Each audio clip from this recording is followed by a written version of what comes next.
Dear students, today's topic is valuation and adjustment of goodwill. Valuation of goodwill we have already done in the previous chapter. So here we are going to explain the accounting treatment of goodwill. There are two types of goodwill as we explained earlier. Number one, valued goodwill. It means that goodwill which is not appeared in the balance sheet. We calculate the value of goodwill by different methods of, for example, average profit method, super profit method, and capitalization method. Sometimes the value of goodwill is given outside the balance sheet and we have not to calculate the value of goodwill in this case. Number two, appeared goodwill. This goodwill appears in the balance sheet of the partnership firm.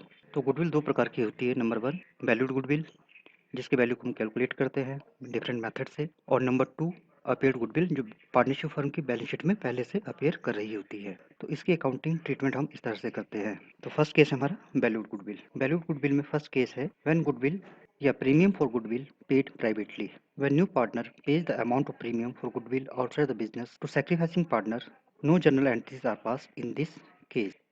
It means जब नया partner premium for goodwill outside the business sacrificing partner को पे कर देता है तो उस case में हम कोई जर्नल एंट्री बुक्स में पास नहीं करते हैं।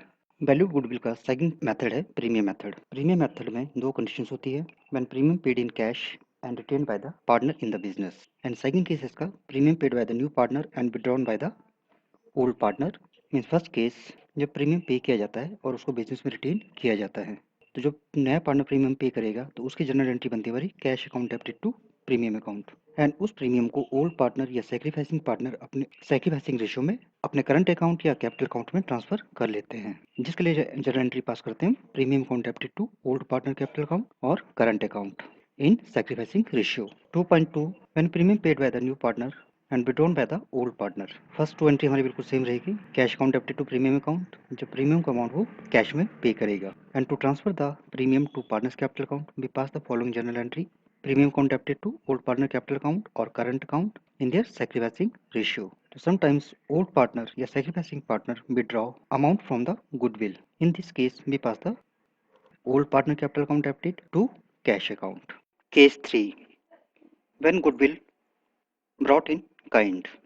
Sometimes incoming partner may bring assets valued at amount equal to his share of premium for goodwill, for which we pass the following journal entry. Assets account debited to premium for goodwill. It is further can be retained or withdrawn by the sacrificing partner as we have done in the case 2 premium method. Case 4. When new partner does not bring his share of goodwill in cash or in kind. जब नया partner अपने share of goodwill को cash या kind में नहीं ला पाता है तो गुडविल के अमाउंट को हम उसके करंट अकाउंट के साथ एडजस्ट कर लेते हैं, for which we pass the following journal entry. New partner current account debited to sacrificing partner capital account or current account. Now appeared goodwill. यदि फर्म की बुक्स में गुडविल अपीयर कर रही हो तो इसे हम एग्जिस्टिंग गुडविल कहते हैं, तथा नए पार्टनर के आने पर पार्टनर ये डिसाइड कर सकते हैं कि नंबर वन कि इस गुडविल को राइट ऑफ करना है या नंबर टू कि इस गुडविल को अपने बुक्स में रिटेन करना है। तो फर्स्ट केस आता है when partner decide to write off existing goodwill.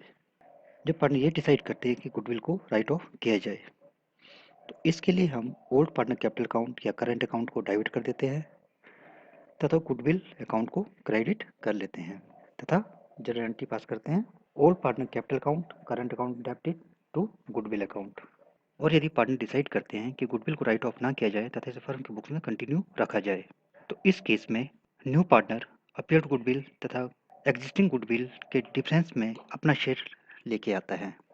For example, यदि फर्म की एग्जिस्टिंग गुडविल 1 लाख है और वैल्यूड गुडविल 2,50,000 है और सी को हम 1/5 शेयर के लिए फर्म में एडमिट करते हैं तो इस केस में नए पार्टनर का share in goodwill valued goodwill तथा अपेयर्ड गुडविल के डिफरेंस में उसका जो शेयर बनता है उसके बराबर होगा। यहाँ पर वैल्यूड गुडविल है हमारी 2,50,000 और एग्जिस्टिंग गुडविल है 1 लाख, तो जो गुडविल में सी का शेयर आएगा वो आएगा 1,50,000 का 1/5 और वो होगा हमारा 30,000।